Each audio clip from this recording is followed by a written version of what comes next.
Howdy, this is Mackenzie Franklin from SideGame LLC here in Colorado Springs, Colorado. Today we're going to be doing our library update for July of 2021, and you're going to see what things we've pre-ordered, what we've added to the library, and what games that we've upgraded and got expansions for, things like that. So without further ado, let's go ahead and jump into the list. Now, first off, we're going to talk about the new Newton components. So first thing is we got some new promos for the game from the BGG store. This includes a Stephen Hawking, Robert Hooke, great new master cards for some more variety, as well as the Geek bits. So these give you coins as well as new potion tokens, and these are just really nice, high quality. Really enjoy these. I especially really like the potion tokens as they're kind of see-through and clear. They look really good. So that's the upgrades for Newton. Up next, we have the Fields of Arle Advent Calendar promo, some new locations, and a new coach. So pretty nice. I like it. Up next, we've got a Coloretto promo. These are going to be some new limit cards. So these add a new way to play Coloretto that change the rules on how many of a specific card you're able to get. So I really like this. You can use these in conjunction with the other promo cards, and they are a blast to add some new variety to Coloretto. Great pickup here. And lastly, we're going to be talking about some metal coins. Now these are for the game Capital Lux 2 Generations. Capital X 2 Generations is a new game to our library, and we did not get the Kickstarter edition, so we have to kind of search and find the different promos and expansions and mini expansions that came with the Kickstarter edition, but we were unable to find the coins. So those aren't in yet, but the coins are, and they work great. So these are really nice. We got 24 of them. We got 2 packs of these, and they work really well. They're nice and round. They're kind of rounded on the sides. They're easy to pick up. They're not going to get stuck on flat surfaces or anything. Super nice. Great to the feel, and I think they fit the theme pretty dang well. They show kind of like this regal image, but it doesn't look overtly sci-fi or overtly fantasy, and I think it works really well for the game. So that's metal coins for Capital X2 Generations. Now, speaking of Capital X2 Generations, that's one of the games that we picked up this month, and we've been having a great time with it. So once again, recommended by Tia over at Dekaijo. She said that this was one of her favorite games, and this is for sure an incredible game in my opinion. So I really enjoy this. Great area control, abstracted game, but it's all card driven. You have these great powers and a great tension and choice that's going to be happening as you play. Oh, it's so simple. On your turn, you play a card in the center or in front of you. If you put it in front of you, you score it. If you put it in the center, you're increasing your score capacity and getting a special effect. And those effects change each game you play. There's a lot of kind of analyzing and weighing your decisions. There's a great draft phase at the beginning. And like I said before, lots of variety, lots of fun to be had, and lots of tough, tense choices. It's Capital X2 Generations. The next game that we got into the library was Aquatica. This is a great little engine building game where you are going to be playing these cards, and the cards will do an effect, and you'll play a card to return all those cards back to your hand after you've played them. So very similar mechanic to a lot of other games, but the way that this game stands out is through its location cards. Each player is going to have one of these player boards in front of them, and you're actually going to physically push up these locations. And when you do that, you're going to activate specific abilities. Once a location is all the way pushed up to the top, you can cash it in for points and potentially get some extra bonuses. So the card-driven system here is really fantastic. You've got lots of fun things going on, and it's just a solid game altogether. So really like this one. That is Aquatica, and we've also went ahead and picked up the Cold Waters expansion for this, which I think is necessary. So we actually played this game without the Cold Waters expansion at first and found it to be very lacking. It was way too quickly, and it was really anticlimactic. The way it worked originally is you're going for these goals, but with the Cold Waters expansion, you actually replace the goals with a whole new scoring system, and it works extremely well. It gives you lots of different avenues for winning and really makes the recruit a character action a lot more important. So really like that. That's the Aquatica Cold Waters expansion and Aquatica. Up next, we're talking about Inish. So Inish is a very interesting area control game where you are going to be drafting cards, using those cards to put clans on a board to attempt to win one of 3 win conditions. So wonderful artwork on these location tiles. The cards themselves are also really cool. I love the Celtic mythology. Each of the cards has a story that's written about it. So that's really neat to kind of learn about this history that I'm unaware of. And just the drafting in general is really fascinating as you're going to be drafting multiple cards at a time, but you're not stuck with the cards you pick. You can continuously switch them out. So I really like that system here. Very interesting game, very cool game, and we also went ahead and picked up the expansion for this, which adds some harbors, some new modules for fifth player, extending the game, and just overall some new things as well as new epic tale cards, so special ability cards that you can get and kind of carry over from season to season.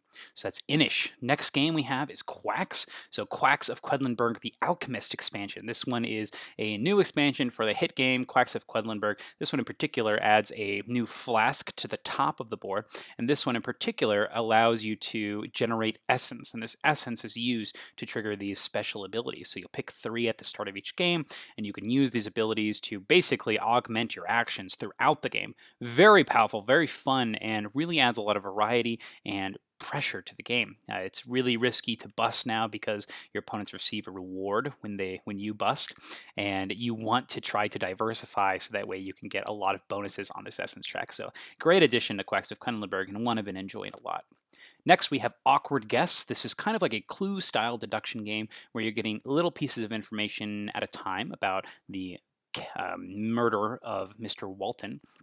And in particular, you're going to be using this gigantic sheet to track all this information. You're going to have a map of the area. You're going to have potential murder victims, potential murderers, potential murder weapons, and then you'll actually have to figure out what people are telling the truth, because a lot of your information may be coming from the witnesses and the potential killers themselves, so they could be lying. You also are kind of hearing words from the different house guests and the people who are working at the house, so you're saying, oh, they saw somebody come into this room, so you're having to track their name on things.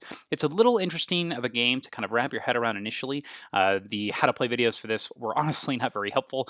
They didn't really going to do a good job of figuring this game out. So it took us one solid play of this to kind of figure out what was going on. But from now on, this will be a great one to teach. I'm excited to get people playing this game a little bit more quickly. So quite thrilled. I enjoy this one a lot. And man, the app is really cool for this. It gets rid of the player elimination, eliminates the player elimination, which is awesome. And it allows you to guess multiple times, but with a penalty, which is really cool. Keeps everybody engaged. Like this one a lot.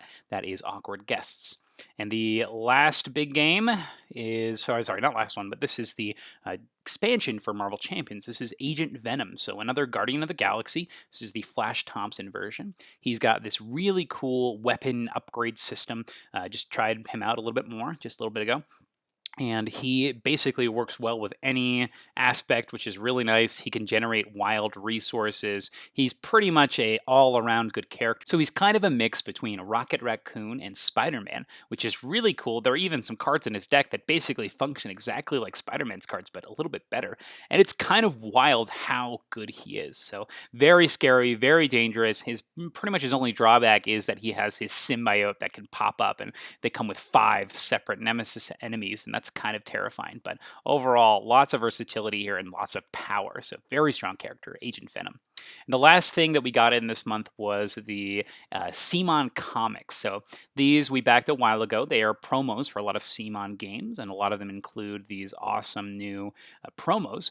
In particular, we got Zombicide 2nd Edition, which came with 8 new survivors, which is exciting. These are all characters from the book. We have the Cthulhu Death May Die promos, and these come with new investigators, so super exciting again. And these are always nice to have. But the coolest thing about this is they actually also come with the cultist cards here. In the base game, your cultists all pretty much did the same thing. In this one, though, you can shuffle these cards up and have your cultists have new special effects. So really exciting. I'm excited to try these out some more. Right now, Death May Die is in storage, so unfortunate. We also picked up some of the extras. One in particular was the Rising Sun extras. So this came with some new artwork, some new season cards, some province cards. Really cool. They allow you to play with the Ninja module as well as some other Chiyoko modules. Really interesting, really excited. I'm excited to try all these different modes. So far, the Ninja module has been fun. We tried that one out, and that one was super scary, very unpredictable, but kind of controlled fear with the way that you could use it for negotiation. Very interesting. And now we'll go ahead and move on to the pre-orders. So the first pre-order I want to talk about is Wild Assent. Now, Wild Assent has been described to me as something like Kingdom Death Monster Light, where you're going on hunts and you're bringing this party with you and coming back to your little mini settlement phase. And that sounds really intriguing to me. Some people don't have the time to invest in a game like Kingdom Death, and I think this will be a great barrier removed for them to enjoy something of a similar experience. So I think that'll be great. In addition, Lavon Rising has ways that you're going to be integrating a longer story narrative campaign, which sounds fun to me. And we've got all sorts of fun crossover content with Storm Sunder, Primal. It just seems very exciting, very fun. I'm excited to give this one a try, especially because it has all these new organization methods and it has received a lot of positive reviews for the first part of it. The next game we're talking about is Chronicles of Drunagor. This is the Age of Apocalypse. So expansion for Age of Darkness. This is a game that I've really enjoyed. Now, have not been paid to say this at all, but I am on their page here as a testimonial. This is a game that I do really enjoy. We went ahead and did a playthrough video, all sorts of videos on this on our channel. Basically, really enjoying my time with this game, and I'm excited for what they're going to do here. The big thing is they're changing some of the darkness modes in this game. They're changing how the characters are moving around. They're changing the behavior of the enemies, which I think is all positive. So I'm excited. They're really listening to their fan base here, and I hope that this project is wonderful as a result. So excited for that one. That is the Age of Darkness, Chronicles of Drunagor, Age of Darkness, Apocalypse.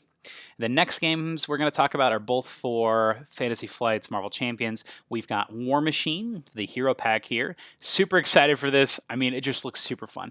Who doesn't want to go full auto and take out all these ammo tokens and just go to town on enemies? So super excited for this. It sounds fun as you're going to be constantly shifting back and forth to accrue these ammo tokens. It just looks like a lot of fun. And I love when they take allies and they turn them into heroes, as well as when they take heroes and turn them into allies. So for example, we've got Black Panther as an ally here, which is great because that means that every deck gets to play Black Panther. So very excited for that. It's going to be a fun one. Very, very, very pumped. And lastly, we have the newest release for Marvel Champions. This is the Hood scenario pack.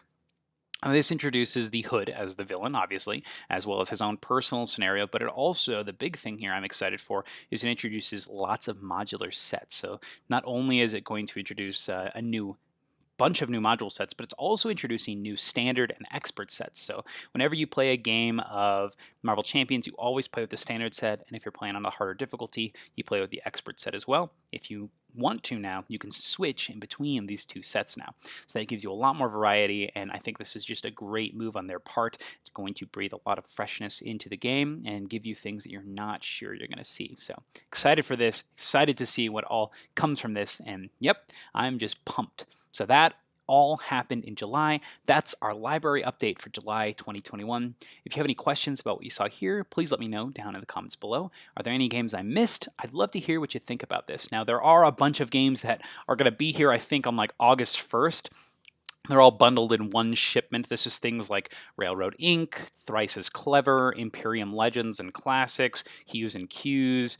We just have a lot of stuff that's on its way. We have some new Barrage content. We'll see if that actually gets here in time. So I'm excited to cover all of this stuff and jump into even more stuff for the month of August. So let's go ahead and, with excitement, start this next month. But thank you so much for watching. SideGame Strong